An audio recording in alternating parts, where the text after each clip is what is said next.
Welcome back to Good Morning Kenya. We continue with people and politics. A lot has happened during the weekend, and also especially matters to do, what has been prominent is matters to do with the Social Health Authority, where the Ministry of Health says they flagged up they intercepted over 10.6 billion worth of claims by fraudulent health facilities, but stopped the payment.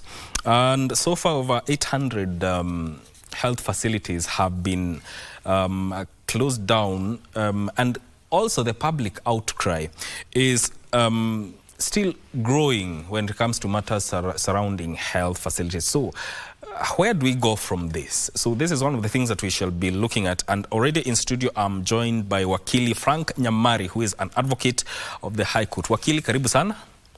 Thank you. How are you doing this morning? I've been well. Yes. You guys have blessed us with a lot of good matches in Chan. Yes. So speaking of Chan. We've been following things live, yes, from this place, yeah, and it has been a blessing. Now take us to AFCON. And ensure that we don't we don't get bad from accessing Kasarani Stadium. Yes, because that's those are our taxes. Yeah.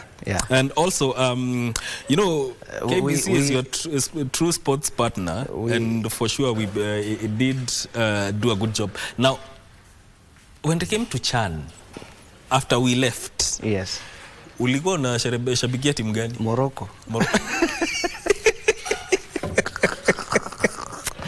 Yeah. But it was a good game on Saturday. It was a good game on Sabbath. A good game. What do you think are the lessons that we should, as a country, we should learn from hosting such a continental tournament? Yeah, I think the last time I spoke about sport in this country, yes, while I was in these studios, I highlighted that we cannot, we had not as a country managed to have an international coach doing a period of 5 years. And we've brought in Benny McCarthy, who is an international and experienced coach and player, yeah, to transform our football in this country. Yes. And you can see that he has put in tremendous work in terms of identifying talent, pushing for government involvement in sports and all that. And the key lesson I will want the country to learn, or rather the government to learn, or we as a people to learn, is the talent that is out there, that is untamed, and that talent has to be brought into the table so that we can have and enjoy football in this country. Yes. For the first time, you saw that the stadiums were full. Yes. Even the televisions, the screens mounted along the streets of Nairobi were full, and people would even come out with chairs. Yeah. Yeah? Kenyans do love football. We love football. Yes. We love football. And in fact, football makes us forget all the evils the government is doing. It's a way to detach from the local, the everyday hustle and bustle of life. Yeah. Now, let's get into our today's conversation. And one of the things that has been very prominent, as I had put earlier, is matters to do with SHA. Having a ministry said that they flagged up over 10 billion worth of fraudulent claims by health facilities. First of all, what do you think about this whole aspect of SHA having monetary problems, and also having Kenyans say that it's still not working? You know, from the Constitution, we understand that Article 43 of the Constitution allows the government, or rather bestows upon the government, the responsibility of ensuring that every citizen has access to affordable health care. And that comes up with some key responsibilities in ensuring that there are facilities, there are finances to facilitate accessibility of health care. And not just health care, affordable health care. Yes. Now, we are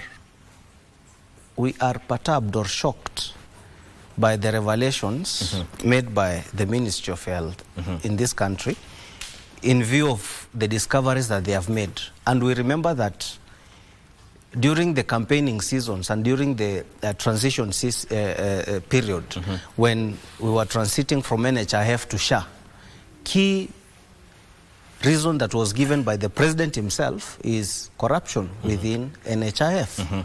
So we thought that SHA would come in as a clean house. So ideally, nothing has changed. And you see, the people making these discoveries are not clean. They're not coming out clean and tell Kenyans that we have discovered that Hospital A, Hospital B, Hospital C are the ones getting involved in perpetrating this quagmire called corruption, or rather fraudulently acquiring funds from the government. So who are these people? When are they going to be charged? When is this money that they have swindled going to be recovered? Those are the key questions that people out here are asking. We cannot be brainwashed by mere political talk. We need to see action, and we need to see people being brought to book. So where should that action start? Because every day we are hearing these stories of monies being lost. So in terms of accountability, there's that question of accountability. Who is supposed to take this responsibility when it comes to matters, especially dealing with health? I once said that corruption cannot end up until we look ourselves in the eye and be able to tell ourselves that we are not clean. We need to go and take a clean bath and be clean. It is a useless talk when the Cabinet Secretary for Finance comes and says that there are some hospitals which have been identified as getting involved in embezzlement of funds from the government. We need to know which are these hospitals. When you come on national television, when you go to national events and you make such utterances, you need to be accountable for them. You need to come out and name those persons. The agencies which are involved, which is the DCI, the Ethics and Anti-Corruption Commission, those are the agencies which are supposed to take action in ensuring that those individuals. But as we speak, we have not been told which individuals. We have not been told which accounts were money was going to be directed to. And those accounts are not just pseudo accounts. They are accounts which are owned by people. There is a trail. That is where the government is failing. We need to be told, where is this money, which account, to whom it belongs, where are these people, when is it going to be recovered, and how are they going to be charged. So we should move from mere talk. Yes. Also joining us for this conversation is Mr. Peter Mutuku Mutua, who is a governance and leadership expert. Welcome to Good Morning Kenya once again. Thank you very much. Yes, how was your weekend? It was good. Chan ilikuwa KBC. No. On Saturday we had a very good game. Which team was, the finalist to the to the Chan tournament. After we were bundled out, which team were you supporting? Well, because I started stuff, when the tournament started. Yes. I was very much Kenya, yes, patriotic. So when we lost at quarterfinals, I first of all got confused, yes, shocked. So by the time I was regaining my consciousness, yes, it was hard to decide which one to support. I was just waiting for the winner. And when I saw the person that was about, the team that was about to win, yes, I joined them. And yes, then I became a Moroccan. I will throw you the same question I threw Akili. Yes, we have hosted Chan as a country, but from your perspective, what lessons can we derive from all this? Well, so many lessons. Starting number one, we have learned now how to manage our funds. That's point number one. Number two, we learned on how to control our traffic flows. Yes. Number three, we also learned on how to make sure that security of the visitors, the players, and the fans is well granted. We also learned the most important thing, because it was about players playing for this nation and restoring their glory. We learned teamwork. And we have also learned the power of motivation.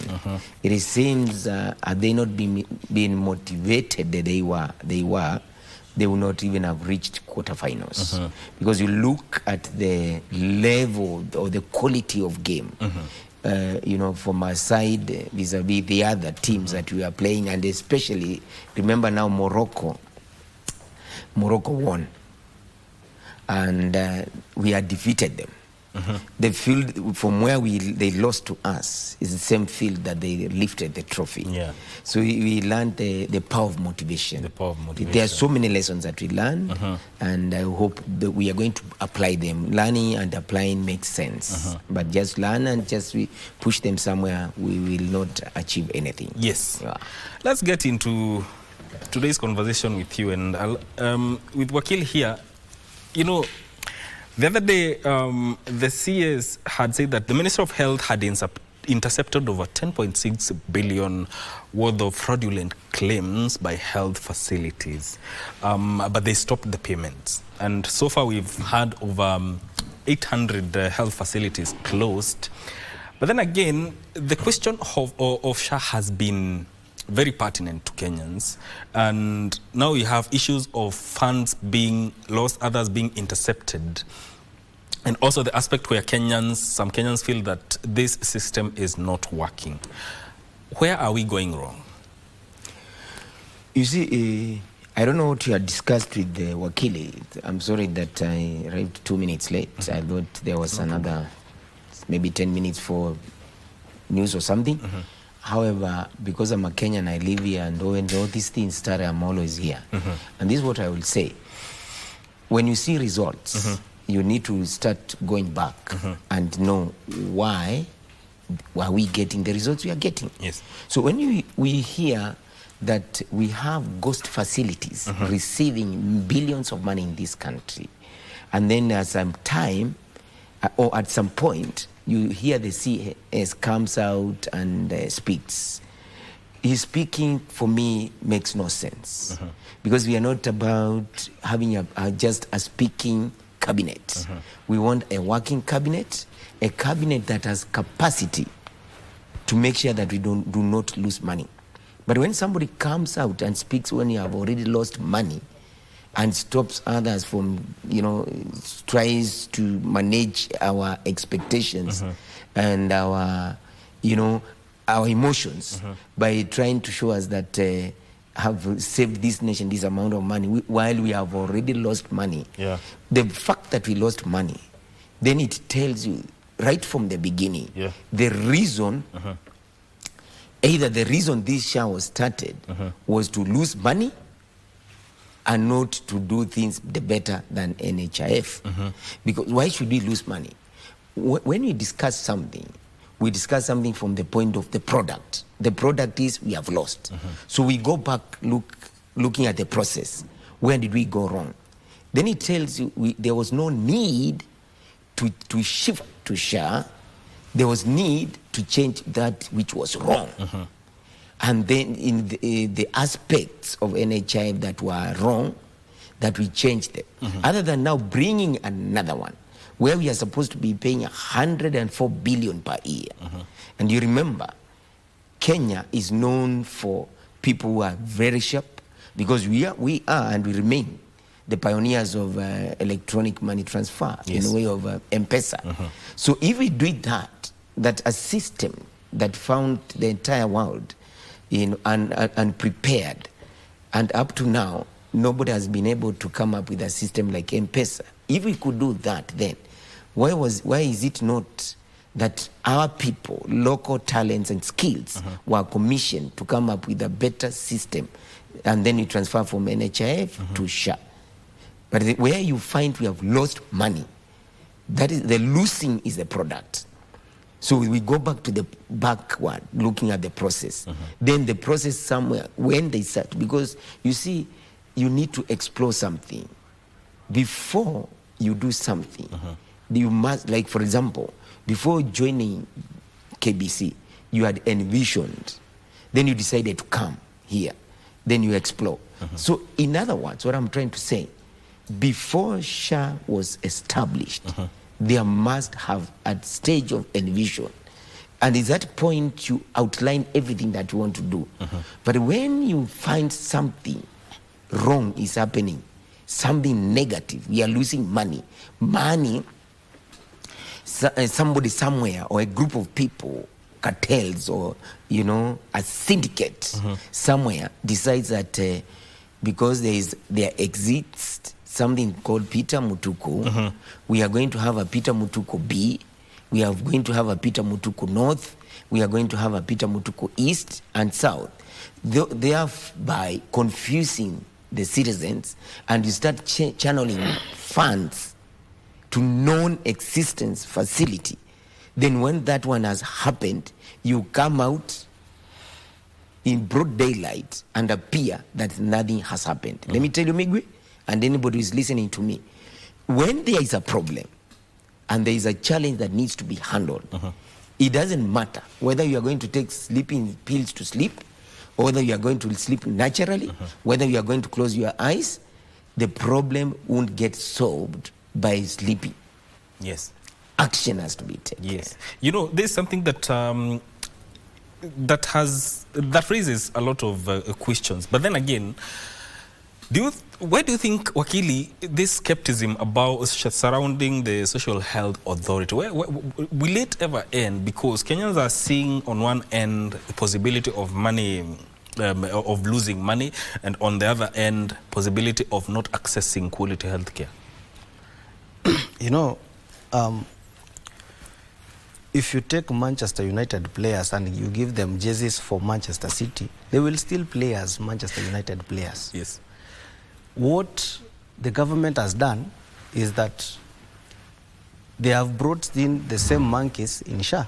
The only thing which has changed is the name from NHIF to SHA.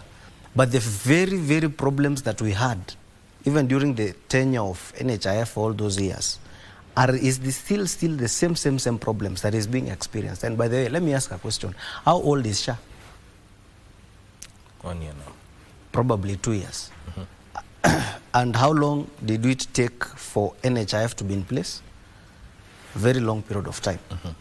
What has changed, apart from the name NHIF to SHA? We have people in government who are embezzling funds, and our bosses, our chiefs, they know them, but they are not taking action. They are only coming out to speak politics. No action is taken.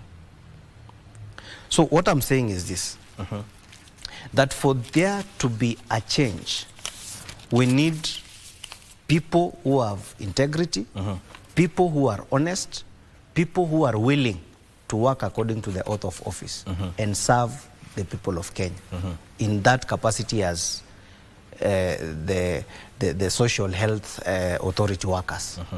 Serve in that capacity. Serve honestly. Otherwise, if that is not done, if those corrupt individuals, those who keep on embezzling funds are not rooted out, we will continue having the same problem year in, year out, year in, year out. Number two, what was wrong with NHIF? Because I think that is where the government ought to have looked at and improve. If Frank Nyamari is the problem, pick Frank Nyamari, throw him to jail, bring Migwi, who is honest, who has integrity, and let Migwi serve. If that is not done, we will continue having corruption. It will never end. In fact, it will grow even horns and haunt this country to its toes. You know, the CS in the Ministry of Health, that is CS Aden Duale, has said that he has come to weed out corruption within that ministry. But even looking at how this issue of SHA has been handled, Mr. Peter Mutuku, do you think it has been politicized? Politicized by who? You know, it is one thing to say and one thing to act. I think as a nation where we are now 62 years down the line after independence, I think we should move from speaking and working. So when he speaks and the results are different then, if then he does not see that one as a problem, if he sees that one is okay and is okay for him to continue serving as CS for health, the least I could assume is that is part of it. Because if he feels that the things as they are okay, and as a Kenyan as he is okay to continue serving as CS for health, and his conscience doesn't inform him that it's important to resign and have other people work and deliver services to the citizens of this nation, then there's a big problem. Let me remember, when systems work, they work for all of us. When they collapse for all of us. And when sometimes you are given some responsibility, and for one reason or another, you are not able to deliver, the most honorable thing is to either ask the appointing authority to appoint you to another docket that you can find space to exercise your competencies, other than remaining in a space that you are not going to use as results. Because basically speaking, these are like running in the wrong lane. I would say the CS is running on the wrong lane, because at the end of the day, it doesn't matter what he's going to do. Even if he goes to the finishing line, he's going to be disqualified because he was running on the wrong lane. So for that reason, the issue of when things go wrong, we just look at politics and we fail to look at morality. A nation as good and as old as Kenya, we need to have moved from the thoughts of success to a point of thinking of significance. If we have appointed Megwi today as a CS for this, what significance are we going to enjoy as citizens? We won't keep on talking about your success in your local politics, your success of being a member of parliament, undefeated for this length of time, being a friend of so-and-so, being untouchable. That does not help us. What helps us is your significance. And in matters of significance, where you are a CS, especially for health, you know, health is not lands. Health is not roads. You know, if we found roads coming here, they were closed for some reason or another, myself and Wakili Nyamari would have found ways to come here. We would have used a bicycle. We would have walked to here. But there are things that have no alternative, and those things need to be given the seriousness they deserve. Health is fundamental right of all citizens. And where you find we are losing money, and remember, the money that is lost, it is from every person in this country. The hustlers, so to speak, the Wanjikos, so to speak, and the workers who deducted the money, and somebody somewhere thinks that it is okay to make millions from sick and dying people. We need to go back to the drawing board. It is extremely appalling. Yes. Yeah. You know, Wakili, there's all been allegations of politically connected individuals being involved in all this. But then again, there's the aspect of the public and their confidence in government's ability to protect taxpayers' money. How does that affect the public confidence in all this? You know, the confidence of the public is gained when things are done right. You gain confidence in your boss when your salary is paid, first, in good time. Secondly, it is sufficient and takes care of your needs. The government gains confidence from its subjects when it delivers service to the people. When it deals with the core issues that affect people and hinder them from probably accessing that which they ought to access. The only way that the government of the day can gain confidence from its subjects is by delivering services. How do you deliver these services? Is first of all by ensuring, and by the way, you've said that they are individuals connected to political cycles. If I was in that position, to even know them, I would have even named them. But it's unfortunate that I'm just here. If the government can take this action of naming them, taking them to court, and ensuring that all these other agencies which are involved, such as the Ethics and Anti-Corruption Commission, the ESCC, the DCI, is working to ensure that these specific culprits are brought to book, Kenyans will have confidence in their government. If a new authority is being put in place to ensure that there is efficiency in service delivery, and that does not happen, the government of the day will lose confidence, because you change from A to B for there to be a good change, and not just a change, but a change that can impact the lives of people. If that is not achieved, then you are as useless as yesterday. Yes. So what I'm saying is this: without clarity on service delivery, without actions being taken on the culprits, without the perpetrators of these money embezzlement activities which not being brought to book, without all that, there is no confidence that this government is going to get. In fact, people are enlightened, people are empowered. Nowadays, people read. People no longer avoid watching news. They are informed. Everything is just on their phones. If you are not able to see, make them see that you're doing something that is going to be helpful to their lives, then you're doing a useless job. Then that means no one will have confidence in you. And even as you near the elections, people are tired of this political talk. We need actions. And that is the reason as to why even the young people went to the streets last year to demand for action. If that is not done, the government of the day is done. Yes. When it comes to these matters, also, the CS has said that some MPs are involved. This is according to him. Some MPs own some of these health facilities that have been flagged.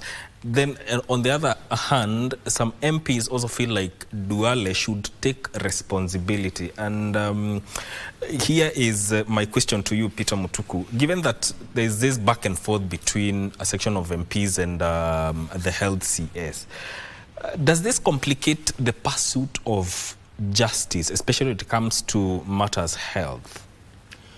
Well, it started wrong when the CS allowed these things to continue flourishing. These things, I mean, health facilities that are run by member of parliaments, that is conflict of interests. And when you use your power to decide what goes where, we are, most of the times you are going to be disadvantaged. But the buck stops with the CS. If he read very well after he was sworn in, he needed to have read terms of reference, because this one helps him to know where he is supposed to exercise his mandate, from where to where. So whether there are a number of MPs that own these facilities or not, and again, as Wakili said, just say a number that is an amorphous statement, that is a statement without shape and design. A number means nothing to us, because that is the escapist statement. I wish he said so and so, so and so. I don't know why it is becoming difficult in this country. And remember, we are addressing this nation from a national telecast, KBC Channel 1. And I hope everybody is listening, just to know that this channel is fair in its matters, in the way it handles issues. And because of that reason, the spirit that is hovering around here, we need to speak the truth so that we save this nation, because we cannot keep on weeping when we are supposed to speak. When the CS comes out boldly and saying some of members of National Assembly own some or run some of these facilities, what is the meaning of some of? Some of is not a number. Some of is not a title to anybody.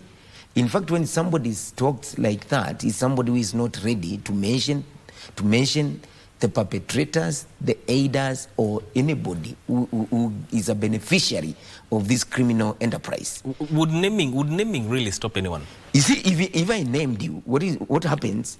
You know what happens? Let me tell you, Migu. He will tell us. We'll explain because he's a lawyer.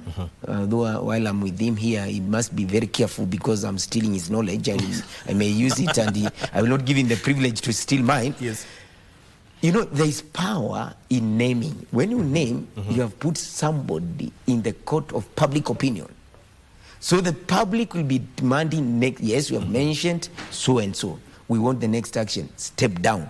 Then the next action, get arrested. Next action, close the facility. The next, pay us. So if you wanted people to return the money that they have looted, who are these people called some of the members of parliament? What is hard, if he's a CS, we know he's a CS. He has been summoned. Like, for example, I've read in the newspapers that some of the MPs are saying they are going to summon him. If they have the courage to say that we are going to summon you, why can't he have the courage and say, Advocate James Nyamari, Peter Mutuku, James, and what's wrong with that? If you have done wrong, you have done wrong. You see, the moment, and I will challenge Wakilia so that he can talk to his people, professional colleagues. The challenge is that the Constitution that we so want to defend, few of us understand the Constitution. If the Constitution was at our disposal at any level, village level, towns, and everywhere, we knew our rights as they are written, because it's good to know your rights as they are recorded. And knowing that will help us to grow and know we do not have two classes of citizens. Citizen B for senior citizens and citizen B for people who can be treated anyhowly and who can be used anyhowly. If you knew primarily, before you become a CS, before you become a PS, you are a Kenyan, and the law equips all of us, then we will be in a position. By now, the CS himself would have come out in public and named those people who are called some of the members of National Assembly. Do you feel the same? Would that work? And you see, it is not only the CS who is entertaining us with this talk of some of. It is even the president himself. He said even some of you members of parliament are doing what? Are issuing bribes so that bills can be passed. You see, we want them to be named. We want them to be brought to book. We want every person to be responsible for their actions. If naming is not done, we will not be able to know who are these persons.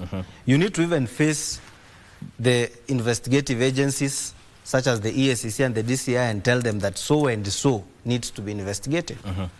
And that is where justice begins. If we are coming out as the CS in your capacity, as the president in your capacity, and you're just entertaining a very funny talk, hanging talk, a political talk, at some of you members, tell us who are these members. That is where justice begins. Once we know who is the suspect, we investigate. We align, we arraign in court. We do the hearing. And the judges make decisions. And that is the process of justice. We want people to be brought to book. We don't just want mere words. We don't want blanket statements. We want to be told that Advocate Frank Nyamari is the one who is involved. We think so. Let the investigative agencies come in and investigate me. Indeed. That is what we are saying. Okay. Yes. Let's take a very short break. We'll be right back to continue with Eye on Politics right here on Good Morning Kenya.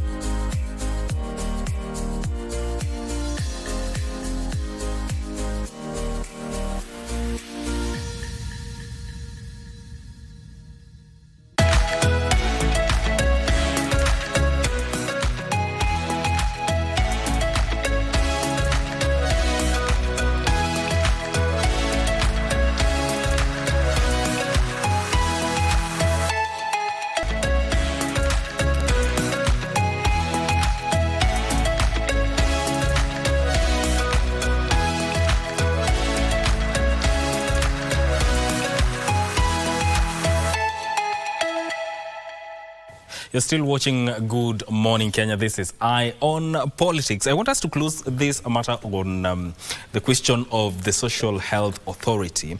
And I'll start with you, Akili. What should be the way forward? If this has to work, what is the way forward? The way forward is simple. Those involved in embezzlement of funds, let them be brought to book, and let the CS be serious in his work. I think integrity dictates that when there is issues, you either conform to the rules or you quit. So that's how simple it is. Yes. For us to be able to see delivery to services, for citizens to be able to have confidence in you, you have to deliver. If you are not delivering, quit. Yes. Mr. Mutuku, you know, issues surrounding SHA, a lot of them, corruption, services not working in some areas. What should be the way forward? If this has to work, what should be the way forward? Simple. Way forward would be, we expect a different product. So if you expect a different product, you have to change the process. And when you are changing the process, you change the technical guys. The technical guy, number one, is the CS. Yes. So if the CS is not able to understand the system, control and manage corruption in his docket, and then it is said that he is aiding some of these things, then I think the best thing is to have him, first of all, before we think of changing the process, because it will not be wise for us as a nation to imagine changing the process, but we retain the same players. Yes. We change the players, then we change the process, then we are likely to get a better product. Yep. Indeed. Well, let's go to another matter of importance, that is about the e-procurement. Now, we saw yesterday the president saying that this procurement is unstoppable, and anyone who is opposed to it should just quit from government and find something else to do. Also, governors, the Council of Governors are convening today because this issue, they say, is affecting how they are doing service delivery in terms of allocating county, the stalled county budgets. I'll start with you, Akili. The first things first, the e-procurement system is unstoppable, and whoever is opposed to it should just quit and go find something else to do. First of all, what do you think of that? Yeah, you know, sometimes I normally say that the president forgets that he's the father of the nation. That is how, that's because of how he proposes his, he brings forth his suggestions and perhaps implements that which he thinks is fit for this nation. First of all, it is a bad talk to insist that those who are not for it must find a place or quit government and find other things to do. We must understand that it is important for the government to roll out the electronic means of procurement and all that. But we must also be alive to the challenges that other services have had. In terms of the e-platforms. We have the e-citizen, which the Star says that there is 11 billion which is somehow missing. We have other e-services that the government is offering which are full of challenges. The question is, even before we go to e-procurement, because I know the ideal reason as to why the president is so much interested in seeing it, and that is what he's telling Kenyans, is the fight against corruption. How far has the government gone in terms of fighting corruption with the already existing e-platforms? For example, the e-citizen. How far has the government gone in terms of fighting corruption? Number two, the Council of Governors is reluctant in accepting the e-procurement system. First, because of the transition. The reasons they have given is that there is going to be a period of stalled projects, stalled procurement procedures because of the implementation of the e-procurement system in their respective counties.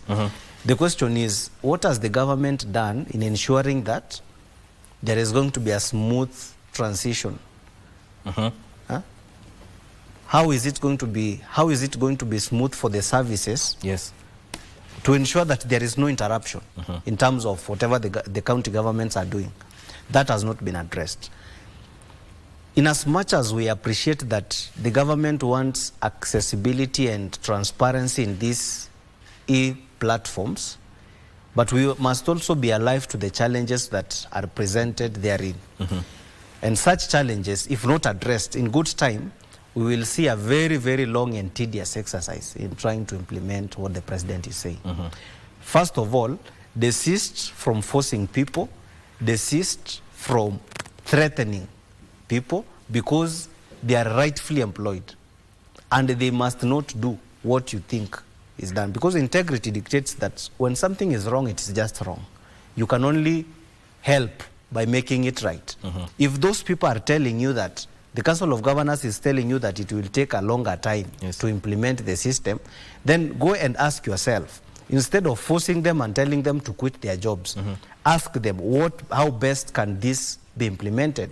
How smooth can the transition be to help the government be able to deliver to its subjects?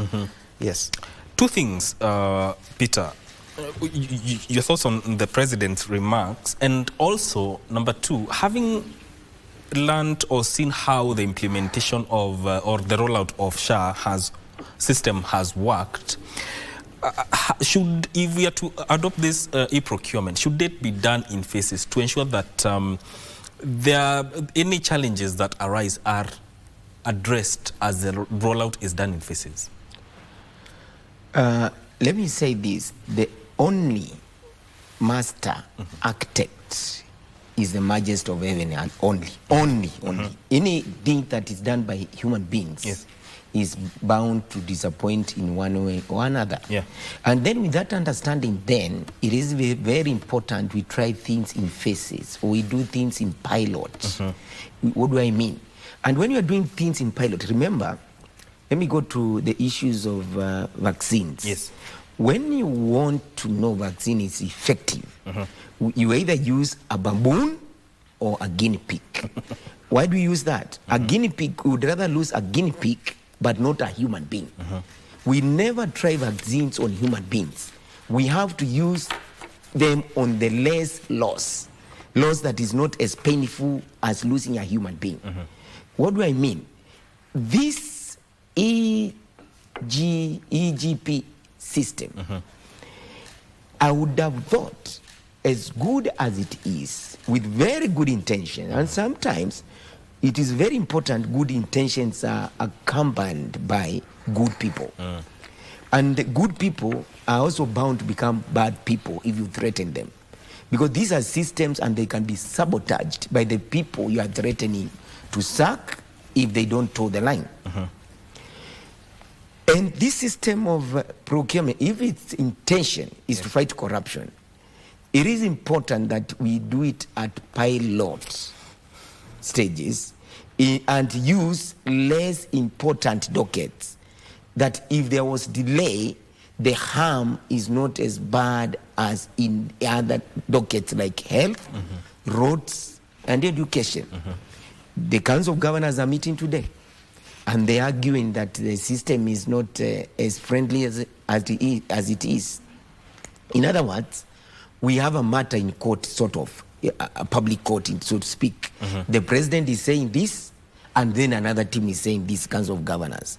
And I think it's very important. Maybe you create time either for me and my colleague here or any other person, that after what happens today, we will come and discuss it. Because it is very important to know that this system, when people need to know, they need to know E means electronic, G for government procurement system. It means a person in a place there is no signal, that is internet, and a person And because I've gone around, for example, Wakulima market. If you went to Wakulima market, the ladies you find there, they supply cabbages and others in institutions like schools, potatoes and onion. And I found most of the ladies there, the business ladies, they do not have smartphones. So you are telling us that we have to suspend our livelihoods until you think it's right for us to live. You want to dictate when we start living and when we end our lives. Because a mama mboga being affected, for example, she supplies, for example, Nairobi school. And she's called bring this number of kilos. But then she has to wait to acquire a smartphone. What you think is little money, that a smartphone at 10,000 is not a lot of money. It is a lot. That is money that is enough for somebody's capital to do business. And now transitioning them from kamwizi to smartphone. Yes. You are telling that person to suspend their lives until they live according to your dictates. The other day, on 20th of last month, at the National Assembly, led by Chief Konga, the chairman of that committee, they discussed this system and they said send it back to this center. They sent it back to the Ministry of Finance, and the CS for Finance, Bandi, was told to look into these issues. And I remember they said the system is discriminative, because their argument was, if there is no signal somewhere in Mandera, Kerio Valley, somewhere in Kaskeo, somewhere, so, and those people, they have been doing, remember, there are government institutions in those locations. Yes. Have they been receiving supplies, goods and services? Yes. What have they been doing before? They have been supplied using the old system. Why then we continue with it so that we do? Remember, we have lost a full month, and a full month in this country of not doing business. Yes. It's a lot of money. Yes. And what does that mean? A lot of money. You are affecting livelihoods. This last week, when children were going back to school, parents were complaining they had nothing. And the little that they had, they were paying school fees. They were saying we do not have hope of doing business anytime soon. So my proposal would have been, without issuing threats, because this nation we need to wake up, and we find that our uncertainties have been reduced by our leaders. But when our leaders issue tough statements like that, they increase our anxieties. And when we are anxious, we become uncertain, and then we are not able to think straight. And this nation needs to have a citizen that thinks straight. So this issue of EGP, it needs to be implemented in phases, considering the less harmful dockets, where the delay of procuring goods and services for 2 months will not hurt much as in others. Otherwise, we're just throwing it. It's like just coming up with vaccine, and you are not using guinea pigs or monkeys to try it. You are just wanting to inject human beings. It's direct, and we may have casualties. You know, and let me remind you, Mike, in 2024, when Parliament and the President ignored the views of a majority of Kenyans in terms of the finance bill, we ended up on the streets. That is the same talk that the President is actually bringing on forth, that it must be passed, and those who are not for it, they should find a place to go and work. That is the same talk that happened back then, that saw people back to the streets, because they were not being listened to. So in terms of the President, in his statements, I think he needs to be more careful, given his position as the President of the Republic of Kenya, in articulating issues and talking to the people that he leads. Yes. Even as such, the system has been touted as the only way to curb kickbacks and inflated contracts. Will it achieve that if implemented and it works? At the end of the day, the question is, how efficient is that system? How accessible is it? how clean is that system going to be to ensure that whatever that is happening in the old system is efficiently and easily done in the new system.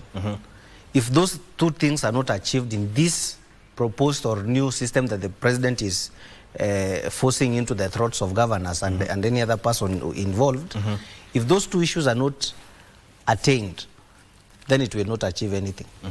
Yes. When you look at what the CS for Treasury said, that those who are opposing the system are beneficiaries of loopholes.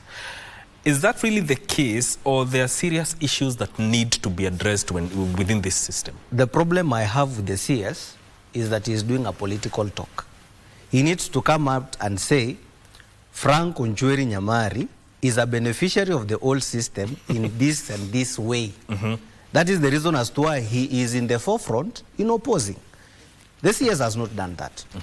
The CS is only creating reasons for, which are not viable. We need actions. We need to be told, why is so and so not supporting this system? It's because so and so is doing ABCD. Who is this so and so? So the CS cannot just come and say that some of you who are not supporting the system, it's because you are involved. Who are these some of you? We need to address that question first. We are moving from the face of politics to actual service delivery. If that is not done, then these talks are just as useless as yesterday. Yes. What do you think, Mr. Peter? Is this a case of being politics, playing to the gallery with matters to do with e-procurement? Because it has been, as I said, touted as one of the best ways to deal with kickbacks and inflated contracts. You're saying kickbacks, inflated contracts, and the CS, who is in charge of Treasury himself, gives us ambiguous statements. And you know, ambiguity can never be a solution to anything, because you can't work with something that is formless, shapeless.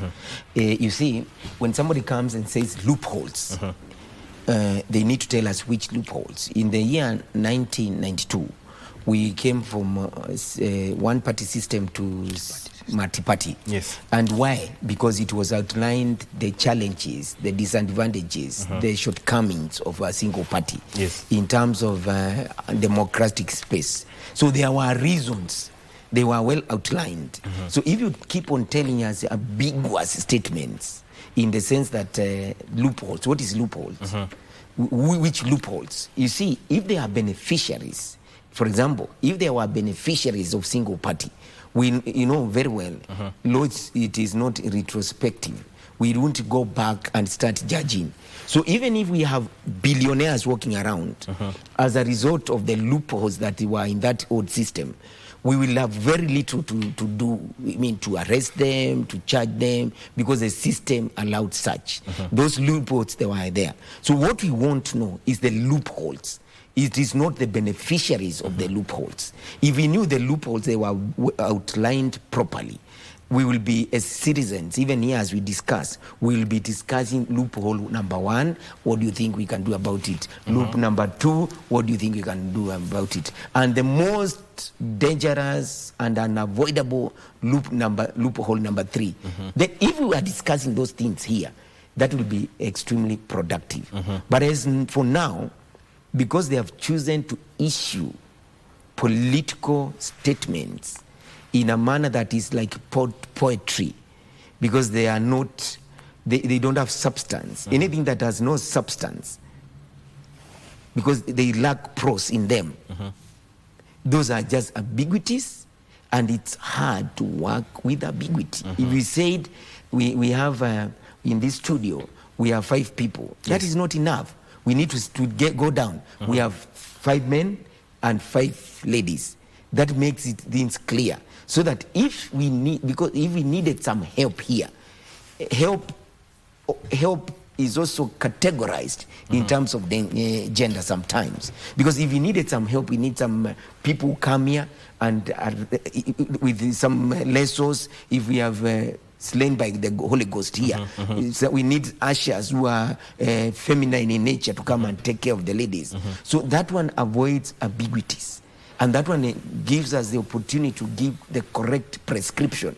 But as for now, we are just fighting the air. We do not know which loopholes. If we do not know the loopholes of the old, it will be very difficult to convince people that the new system is going to address those loopholes. Which loopholes? Yeah. And in fact, it is one of the things that will be discussed today in the meeting that was convened by Council of Governors regarding this system, because they feel another e-citizen-like procurement system for all counties will target their own source revenue that counties generate. So if they feel like this going forward, Wakili, what should be done surrounding this e-procurement system that they feel it's being bulldozed towards them? I think if I got your question clearly, the way forward, or rather the suggestions by the governors in the council are what, because at the end of the day, implementation will be done by county governments. So if you not be able to listen to their views and be able to address that which they are bringing out, you are doomed to fail. So ideally, let the government be able to take the views, not be able to hurry, push, and address those issues as they are, so that when the county governments accept these platforms, they are able to deliver without delays. Because at the end of the day, the question is, how easy is it? How accessible is it? How efficient is the system? If those three aspects are lost, then we will not be having a proper system. We will be having a system full of loopholes, as Mutuku has said, yes, and we will not even be able to address those loopholes. So let us look at the efficiency part of it, the accessibility part of it. No, he has brought in a very key aspect that, yes, in as much as a country we are technologically empowered or exposed in terms of internet, there are some parts which are still not internet accessible. The network is not good. So let us see to it as a government on how we can improve on that aspect, so that when the system is in place, we are able to access it and it becomes efficient. Yes. Mutuku, in terms of service delivery, how do you see this system affecting service delivery? It has already affected, because for 1 month, there are services that have not been procured. Services and goods have not been procured.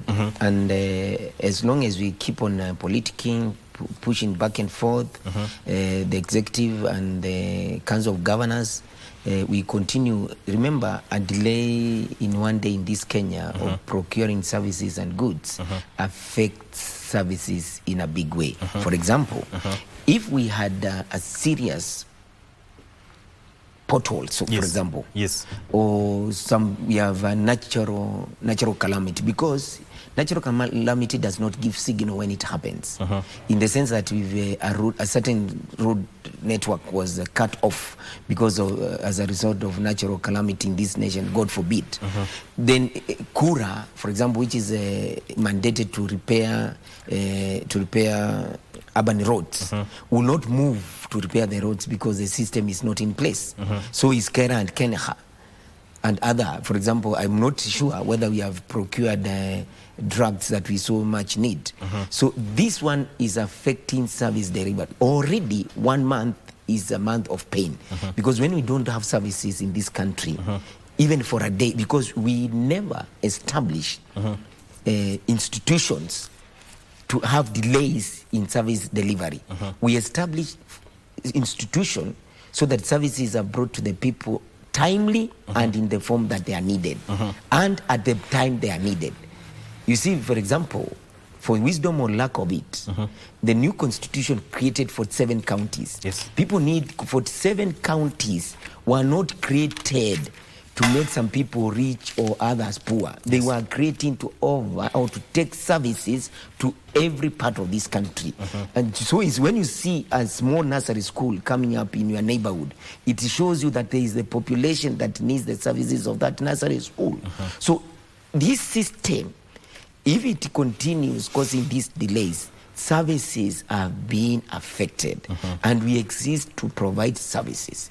The reason we have the Kenya Kwanza regime. Kenya Kwanza regime was elected to provide services.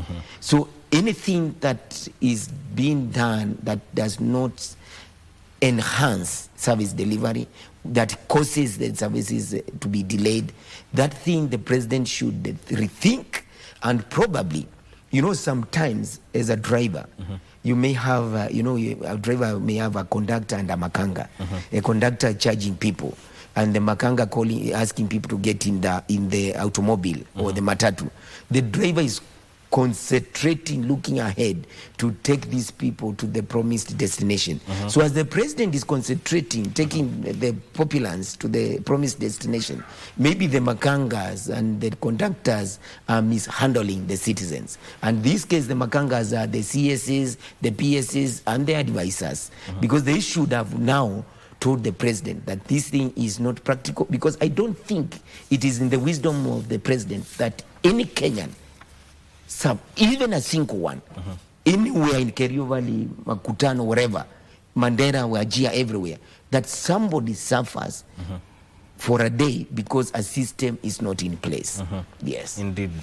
You know, there's a lot to talk about in terms of the things that are happening in the nation, but I want you to give your final submission in all this, and I start with you, Akili. No, Mama, I think I'll be very brief. I've always said that the government is tasked by its citizens to deliver and make the citizens be able to realize that which they aspire. And that's all that is captured in the Constitution of Kenya 2010. In as much as there are suggestions to have it reviewed, but it has not been reviewed. We need to achieve that which is, first of all, envisioned therein, so that we can be able to move forward as a country. In as much as SHA is concerned, in as much as e-procurement is concerned, it's a good initiative. But we have people who have been pulling our legs, taking us 10 steps backwards when we make one step forward. We need to deal with those people, and everybody, every aspect, every person needs to come on board and play their role. Yes. If that is not done, we will be stuck. I remember in 2002, we made a very bold step as a country, from growing from a poor nation to a developing country. And that is a significant move that should now enable us. And now from 2002 to 2022, those are 20 years down the line, we need to move from a developing country to a developed country. I think that is where we belong. Indeed. When you see all these issues, when you see all this back and forth, it tells you that there is something which is happening, and we can only be able to make that final step when we have efficiency in our systems, trust in our leaders and authorities, and we are able to do services far much better than yesterday. So going forward, we need to focus more on delivering service and making our institutions efficient in service delivery. Indeed. Yeah. Mr. Peter? From the service delivery point of view, any system, any policies, let it be people-centered system and policy. Anything that enhances the livelihoods of our people, makes it easy, accessible, and devoid of manipulation, let it be. But as long as it makes life difficult for one is too much. So we will not wish that a system is introduced that delays, disrupts, and disorients any of the citizens. Yes. So I would say any system, as long as it enhances service delivery, and any policies, as long as it enhances service delivery, I will go for it, and any other Kenyan will go for it. Yes. Otherwise, let us be a working nation, a listening nation, reasoning together. If God himself would tell people, come and let us reason together, let us reason together and move forward. But as for any Kenyan, wherever they are, in any part of this country, that they have to suffer as they wait for a system to be in place. It's only human being who was allowed to suffer, and he was allowed to suffer because he came here to suffer for our sins. It's only Jesus Christ. No other human being should suffer on behalf of the other. Yep. Indeed. You gentlemen, your time is very much appreciated. That is Peter Mutuku Mutua, who is a governance and leadership expert, and also Frank Nyamari, who is an advocate of the High Court, joining us here on Politics to talk about the state of the nation. And I want to leave you with the question of the day we are asking. What was the highlight, your highlight rather, of the CHAN tournament? Actually, and I want to get, what was your highlight, Wakili, of this whole tournament? We had fun. Yes. We enjoyed. We shouted. Yes. And we look forward to AFCON. Yes. I believe it will be far much better than it is today, and let the government take note of the problems that we had during CHAN and be able to address them even as we move forward, gearing towards AFCON. Indeed. Yes. Peter, what was your highlight?